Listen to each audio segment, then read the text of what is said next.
아파트를 사시면서 매매가가 올라가고 전세가가 살짝 주춤하는 느낌으로 보이실 수 있지만 이제 내년이 되면 갭투자 물건으로 인해서 임대 공급이 되는 것인데 아니면 공공임대를 주거나요. 근데 지금 공공임대 시작 사실 쉽지 않습니다. 어떤 건설사가 공공으로 들어오려고 하겠습니까? LH가 시행했던 그 모 아파트에 대한 GS건설의 때리기로 인해서 GS가 받았던 그 엄청난 충격을 생각한다면 근데 이제 취득세, 양도세 이런 것들을 풀어줘야 거래가 활성화가 되는 건데 그런 거에 대한 규제 정책을 풀 것 같지는 않습니다. 왜냐하면 여기에서도 보시면요. 2024년 9월 예정된 스트레스 DSR 2단계를 차질 없이 시행하겠다. 그래서 주택담보대출 전반에 모니터링한 게 필요시 건전성 규제 방안도 강구하겠다. 스트레스 DSR 2단계를 9월 달로 연기한 이유는요. 주택담보대출 때문이 아니라 PF 대출의 리스크 그리고 자영업자들의 연체율 증가 때문에 뒤로 미룬 거거든요. 취득세 그리고 양도세를 풀어주면 어쨌든 단기적으로는 아파트값이 상승하거든요. 그렇기 때문에 취득세, 양도세는 풀어주지 않을 것 같다라는 생각이 좀 강하게 들었습니다. 주택가격 상승 투기적 수요로 이루어지지 않도록 이건 사실 진짜 국민들을 조롱하는 것 같은 저는 생각이 드는 게 지금 투기 수요 들어올 수 있습니까? 국민 여러분. 네, 취득세 8%, 12% 3억짜리만 사도요. 취득세가 2,400, 3,600입니다. 그런 상황에서 들어올 수 있을까요? 들어올 수 없거든요. 오를 기미가 서울부터 보이기는 시작하지만 본격적 상승 랠리는 아니기 때문에 지금 투기적 수요? 없습니다. 있을 수가 없어요. 그리고 지금 규제를 풀어준 것도 아니지 않습니까? 근데 실수요자가 아파트를 사고 있어서 거래량도 증가하고 아파트 값도 올라가고 있는데 투기적 수요를 철저히 관리하겠다. 네, 별소리를 다 듣겠습니다. 네, 아무튼 그렇고요. 빌라 시장, 그러니까 공인중개사로서 느끼는 바는요, 정말 확실하게요. 주택의 전세가를요, 정부에서 통제하고 있는 게 맞습니다. 공시지가의 126%라는 그런 틀에 맞춰서 전세가를 산정하게 되어 있기 때문에 빌라 임대인들은 전부 전세 사기꾼으로 지금 몰아놓으셨잖아요. 이 사무실에서도요, 주택 계약을 하다 보면요, 기본적으로 중개사를 전세 사기꾼으로 봐요. 사기꾼으로 우선은 기준을 세워놓고 너는 사기꾼이니 사기꾼이 아니니를 대화를 하면서 저희가 충분히 설득하고 풀어드리면서 계약을 진행을 하거든요. 그러니까 애꿎은 정상적인 임대인과 애꿎은 여러 관련된 관계자들을 사기꾼으로 만들어버린 게 이번 정권의 오피스텔을 주택에서 빼주는 건 반드시 하셔야 돼요. 이 문재인 정권에서 오피스텔을 처음에는 임대사업자 등록을 하면 주택수에서 제외해주겠다고 하면서 임대사업자를 활성화시켜 놓고 중간에 임대사업자를 투기꾼으로 몰면서 오피스텔을 주택에 포함시켰단 말이죠. 그러면서 갑자기 내지 않을 거라고 생각을 하고 정부의 정책을 믿고 오피스텔을 사서 임대사업을 하시던 임대인분들께서 종부세 폭탄을 맞으면서 이게 비아파트의 시장이 붕괴가 된 거거든요. 청약만 지금 제외해주고 있는데 오피스텔을 가지고 계시면 청약은 무주택자로 인정해주겠다. 그 청약 만점이 나와야 당첨이 되는 그 청약 희망 고문하지 마시고 정책다운 정책을 내주셨으면 좋겠습니다. 예, 지난 정권에서 우리 지금 국민들은 한번 당했거든요. 제3기 신도시로서요. 그런 정책으로 인해서 한번 집 사지 말고 기다려라. 우리가 공급해줄게. 그걸 한번 당했거든요. 근데 그거를 또 똑같이 지금 하고 있습니다. 과연 국민들이 이것에 또 속을지에 대해서는 그렇지 않을 것 같다. 네, 안녕하세요. 임대박사 투데이입니다. 네, 오늘은 발표가 7월 18일 날 나왔는데 목요일 날 간단하게 짧게 말씀드렸던 그 주택시장 안정화 총력 대응 국토교통부 보도자료에 관련돼서 좀 자세하게 말씀을 드릴게요. 그때 이제 주택 공급 확대와 가계부채 하향 안정화의 기조를 강화하고 시장 안정에 총력을 기울이겠다라는 큰 테마로서 발표가 하나 있었는데 그 7월 18일 불과 며칠 전만 해도 박상호 국토교통부 장관님께서 공급 충분하다고 하셨거든요. 근데 여기에 공급 방안에 대한 발표가 뜬금없이 나와서 좀 되게 당황스러웠다. 화면을 보시는 바와 같이 우선 첫 번째는요. 주택 공급이 부족이 없다면서 공급 활성화 대책을 내놓은 것 한 가지, 그리고 비아파트 아파트 공급 활성화에는 공감을 하는 바이지만 그냥 단순히 국가에서 사들여서 공급을 하겠다. 세 번째로는 주택 가격 상승이 투기 수요를 자극하지 않도록 철저하게 관리하겠다. 그리고 3기 신도시 및 1기 신도시 선도지구에 대한 그 지정이 당장 공급이 이루어지지 않는다는 걸 알면서도 공급이 충분하다고 말씀하신 점. 이 네 가지, 그러니까 발표 내용 전부 솔직히 말해서 윤석열 정부는 어떤 생각을 하고 있는지 참 답답하다 생각이 듭니다. 오늘이 7월 22일인데요. 서울에 지금 매매 거래량이요. 7천 건을 돌파했거든요. 제가 한 3개월 전에 그런 방송을 한 적이 있어요. 매도자들은 더 이상 물건을 가격을 내려서 팔 생각이 없다. 근데 그때 매물이 8만, 9만 정도 매물이 쌓인다고 막 폭락한다고 막 뉴스에서도 난리였거든요. 역대급 매물 쌓임, 주택 가격 폭락하나 막 이런 기사들이 되게 공포 심리를 조장하면서 되게 자극적인 기사들이 많이 나왔었는데 제가 그때 방송에서 매물이 쌓이는 것은 물론 매수자 우위 시장인 건 맞지만 매도자가 이미 급한 매도자는 이미 다 매도를 했고 급하지 않은 매도자들이 그냥 단순히 본인들이 원하는 호가의 가격을 내놓고 있기 때문에 매물이 쌓이기는 하는데 매수자 같은 경우에는 그때 분위기가 가격이 더 내려갈 거라는 분위기였기 때문에 3개월 전만 해도요.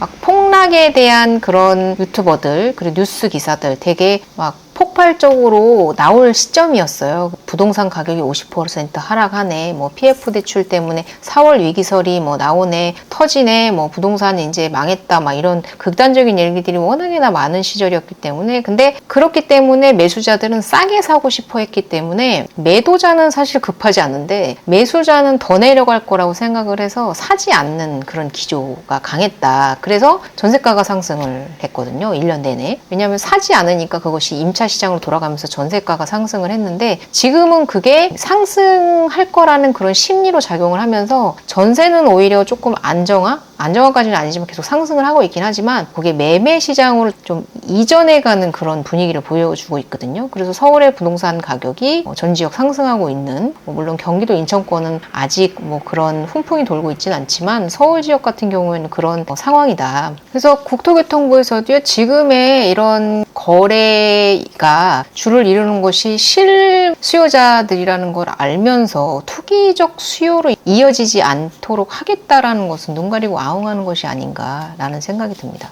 그리고 박상호 국토교통부 장관님께서 갭 투자에 대한 영향은 크게 없다라고 말씀을 하셨는데 그러니까 국토교통부 장관님께서도 알고 계신 겁니다. 지금의 상승이 실수요자들이 전세에서 매매로 전환되면서 상승을 하고 있다는 걸 알고 계신다는 거기 때문에 이번에 발표된 공급 대책은 사실 유명무실하다. 화면을 보시면 주택가격이 상승세가 확산되고 있고 모니터링을 강화하고 있다. 부동산 시장 안정에 총력을 다하겠다. 그리고 청년, 무주택 서민이 안심할 수 있도록 주택 공급을 확실하게 늘리겠다. 거기에 이제 우수한 3기 신도시 등 시세보다 크게 저렴한 수준으로 2029년도까지 23만 6천 원을 분양하고 그린벨트를 해제해서 수도권 신규 택지 2만 원을 추가 공급하겠다. 라고 얘기를 했는데요. 2029년이면요. 윤석열 정부가 끝나고도 2년이 지난 시점이거든요. 데자뷰를 보는 것 같은 느낌이 들어요. 문재인 정권에서도 제3기 신도시를 발표를 하면서 본인의 정권이 끝나고 나서 2년이 지난 시점에 공급을 하겠다라고 발표를 했었거든요. 그러면서 사전 청약을 받았던 건데 이것을 이번 정권이 그래도 바통 터치를 받은 것인데 PF 대출 문제라든가 이제 고금리 여파로 인해서 3기 신도시가 연장이 되면서 지금 현재 3기 신도시에 사전 청약하신 분들의 10명 중 2명이 취소를 하고 있는 상황이라고 하시니까 본인들도 사실 계획이 있으셨을 거고 그에 따라서 전세든 월세든 매매든 들어가서 거주를 하고 계셨을 텐데 정부에서 무책임하게 정책을 지연시키고 있다는 점은 큰 문제임에도 불구하고 지금 또다시 정권이 끝나고 나서 2년 뒤에 2029년도까지 23만 6천을 공급하겠다. 그럼 정권이 바뀌고 나면 이 공급하겠다는 물량이 또 어떻게 될지 모르는 거거든요. 부동산 정책이라는 게 뭐 진보가 잡던 보수가 잡던 간에 정책의 기조라는 게 있기 때문에 이게 언제 어떻게 바뀔지 모르는데 이것을 본인의 정권 기간 동안이 아니고 지난 이후에 그것을 공급하겠다라고 발표를 하는 것은 정말 무책임한 일이 아닌가라고 생각이 들고요. 그리고 이제 도심 재건축 재개발에 대한 주택 공급 활성화를 하시겠다고 얘기를 했는데 PF 대출에 대한 그런 지원도 활발히 하겠다라고 얘기했는데 아무래도 지금 워낙에 PF 부실 문제가 크기 때문에 PF 대출을 받을 수 있는 그런 건설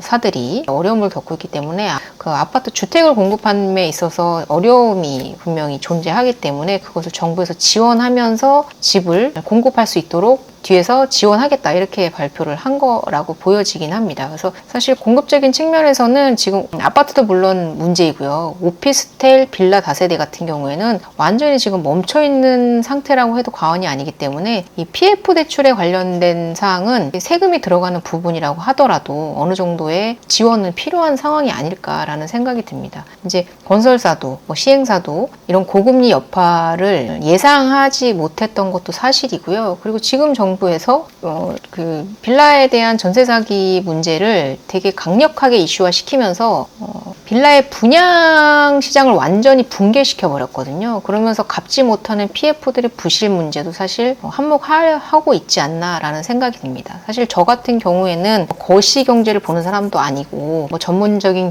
경제 자는 아니지만 사실 공인중개사로서 미시경제에 관련해서는 그래도 현장에서 가장 직접적으로 체감으로 느끼는 그런 것들이 바로바로 다가오기 때문에 이런 부분에 대해서는 되게 빠르게 피부로 체감하기 때문에요. 실질적으로 PF 대출에 대한 문제는 상당히 심각하고 지금 그로 인해서 착공 준공의 물량이야 이미 이제 진행이 된 사항이기 때문에 계속 진행이 된다 하더라도 인허가 물량이 완전 바닥을 기고 있는 상황이기 때문에 PF에 대한 지원책은 나와야 되는 게 맞다라는 생각은 들긴 합니다. 그리고 실수요자들이 주택을 사고 있는 비중이요. 지금 투자자가 유입이 되던 그런 시절의 거래량을 넘어서고 있기 때문에 사실 임대차 물량이 나올 수가 없는데도 불구하고 이렇게 거래가 폭발하고 있는 상황이다 보니까 규제를 사실 풀기는 쉽지 않을 거란 말이죠. 정부에서는요. 좀 많이 늦었다라는 생각이 들고요. 이게 영향을 주는 게 지금은 임대로 들어가실 분들이 아파트를 사시면서 매매가가 올라가고 전세가가 살짝 주춤하는 느낌으로 보이실 수 있지만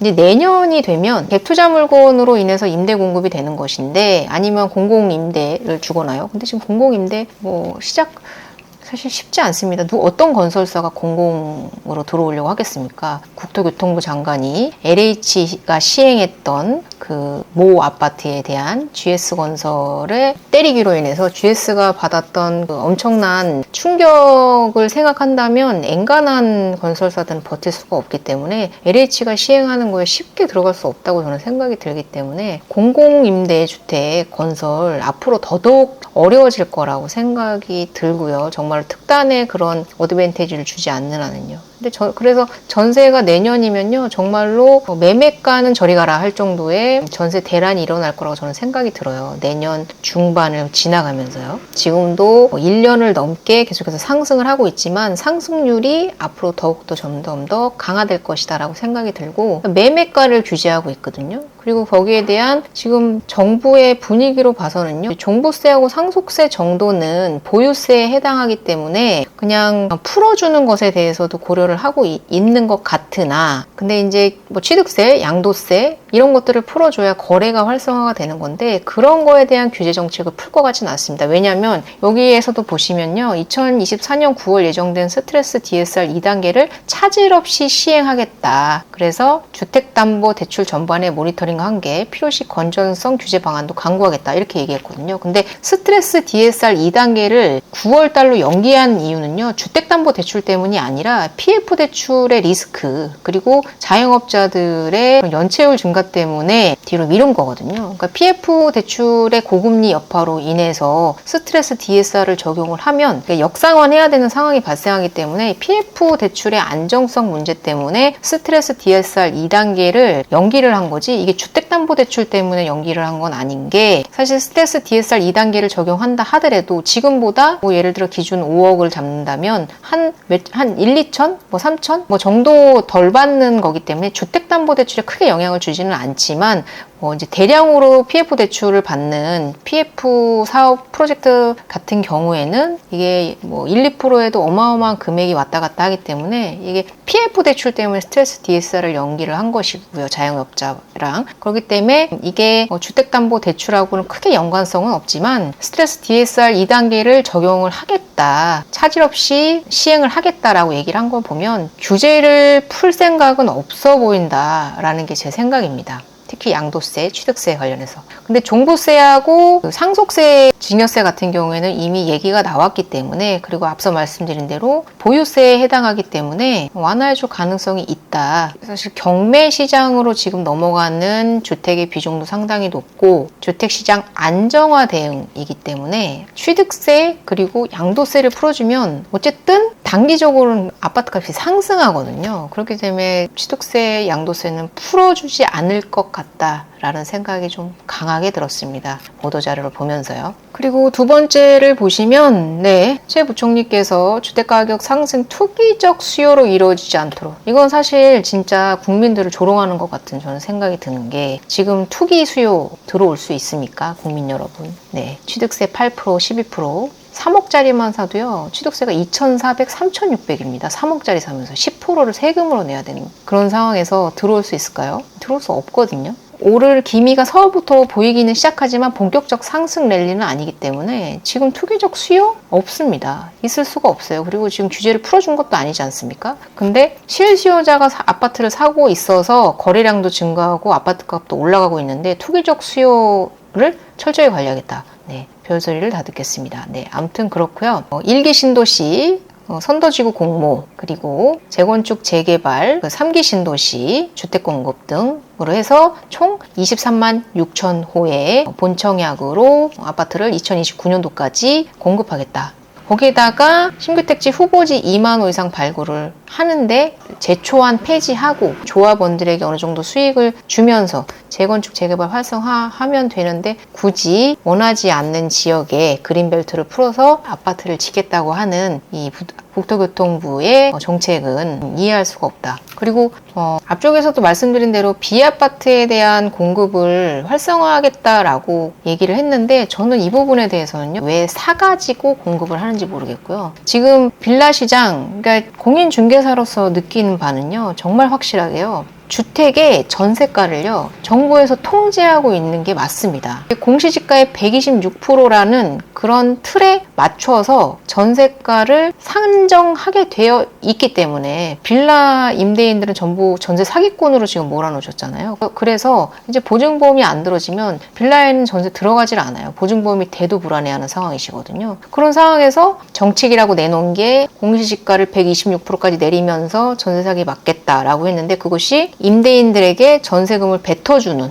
그러니까 공시지가 126%를 어거지로 전세가를 누르면서 임대인이 받아서 돌려줘야 되는데 받는 건 적게 받고 돌려주는 건 많이 돌려줘야 되는 상황이 정부의 통제로 인해서 만들어지면서 이게 전세 사고가 많이 발생했습니다. 이게 전세 사고도 보증금을 못 돌려주면 사기꾼이 돼버린 상황이거든요. 그걸 지금 현 정권의 초기 국토교통부 장관님께서 그렇게 만들었고요. 그래서 지금 저희 사무실에서도요, 이렇게 주택 계약을 하다 보면요, 기본적으로 중개사를 전세 사기꾼으로 봐요. 사기꾼으로 우선은 기준을 세워놓고 너는 사기꾼이니 사기꾼이 아니니를 대화를 하면서 저희가 충분히 설득하고 풀어드리면서 계약을 진행을 하거든요. 그러니까 애꿎은 정상적인 임대인과 애꿎은 여러 관련된 관계자들을 사기꾼으로 만들어버린 게 이번 정권의 정책입니다.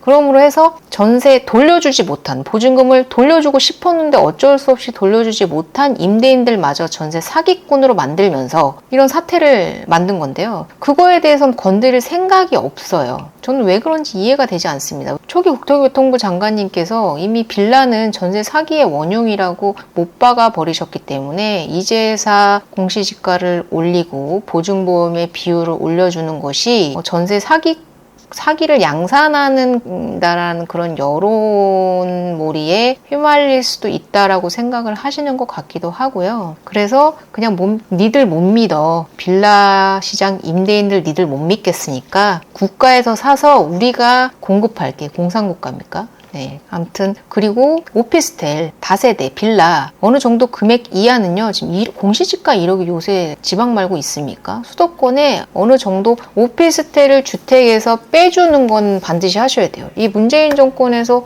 오피스텔을 처음에는 임대사업자 등록을 하면 주택수에서 제외해주겠다고 하면서 임대사업자를 활성화시켜 놓고 중간에 임대사업자를 투기꾼으로 몰면서 오피스텔을 주택에 포함시켰단 말이죠. 그러면서 갑자기 내지 않을 거라고 생각을 하고 정부의 정책을 믿고 오피스텔을 사서 임대사업을 하시던 임대인분들께서 종부세 폭탄을 맞으면서 이게 비아파트의 시장이 붕괴가 된 거거든요. 붕괴한 1조를 한 거죠. 그래서 오피스텔의 주택수 제외 그리고 다세대나 빌라에 대한 어느 정도의 공시지가 이하인 경우에는 주택수에서 제외해주고 뭐 청약만 지금 제외해주고 있는데 오피스텔을 가지고 계시면 청약은 무주택자로 인정해주겠다. 그 청약 만점이 나와야 당첨이 되는 그 청약 희망 고문하지 마시고 정책다운 정책을 내주셨으면 좋겠습니다. 오늘은 그 주택시장 안정화 총력 대응이라고 해서 내놓은 관계부처 합동 보도자료에 대해서 말씀을 드렸는데 사실 이것이 그분들께서 높이 계시는 그분들께서 모르진 않겠으나 한 번 당한 지난 정권에서 우리 지금 국민들은 한 번 당했거든요. 제3기 신도시로서요. 그런 정책으로 인해서 한번 집 사지 말고 기다려라. 우리가 공급해 줄게. 그걸 한번 당했거든요. 근데 그거를 또 똑같이 지금 하고 있습니다. 과연 국민들이 이것에 또 속을지에 대해서는 그렇지 않을 것 같다. 그리고 앞으로의 매매 시장뿐만 아니라 전세 시장의 폭등, 전초전, 이제 내년 상반기를 지나가면서는 매매가보다 전세가에 대한 폭등 기사가 더 큰 이슈가 되지 않을까 그렇게 생각을 합니다. 오늘 좀 방송이 길었는데요. 여기까지 마치고 다시 한번 좋은 방송으로 찾아뵙도록 하겠습니다. 좋은 저녁 되시고요. 이상 여기까지 임대박사 투데이였습니다. 도움이 되셨다면 구독과 좋아요를 부탁드리겠습니다. 감사합니다.